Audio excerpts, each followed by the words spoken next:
Hanggang ngayon, isang nakabibinging katahimikan pa rin ang sagot ni Marcos Jr. si isyu ng umano'y paggamit niya ng illegal na droga. Kahit nga ang mismong pamilya niya, hindi siya tuwirang may pagtanggol sa isyong ito.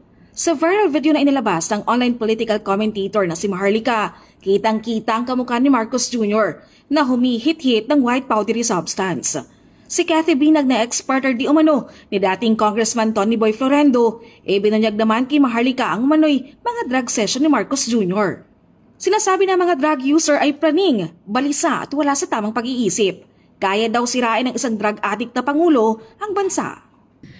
I went to Dr. Google, WebMD, and according to this regarding cocaine addiction, ang nakalagay po dito is if you are a long-time user, it might cause long-term changes in brain chemistry, and it will make it harder for you to think, sleep, pay attention, remember things, and make decisions, and reaction time may be slower.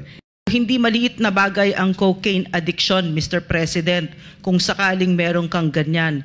Kasi ang buong cognitive functions mo, lahat yan wasak.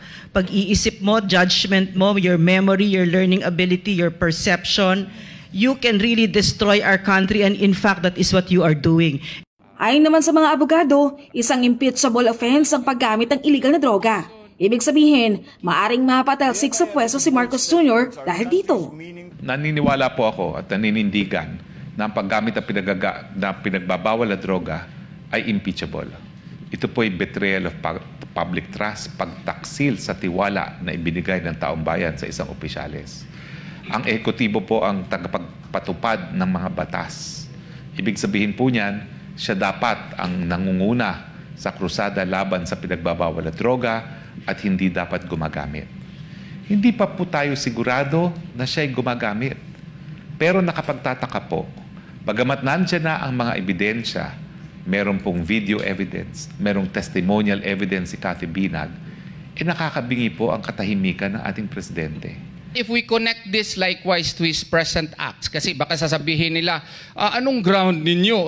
Betrayal of public trust according to Gonzales versus Office of the President does not cover any and all official wrongdoings or plain errors of judgment. But if you will juxtapose this with his other acts, no? It might really fall under the definition clearly described by the Supreme Court in Gonzales versus OP that this would be also characterized by clear bad faith and of such gravity and seriousness as other grounds of impeachment.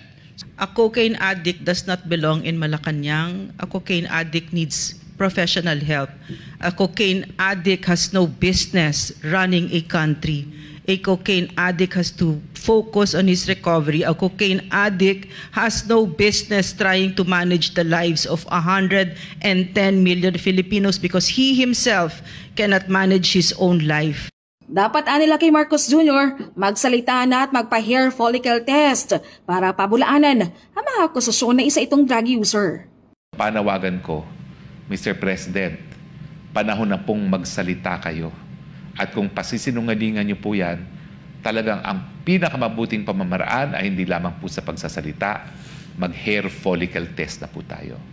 Ginawa niyo namang minsan nung eleksyon na kumuha kayo ng urine test.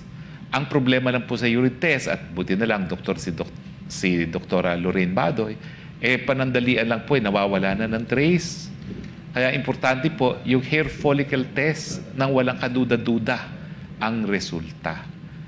Mas mainam na rin daw na sumabay na ito kay Vice President Sara Duterte sa pagpapadrug test.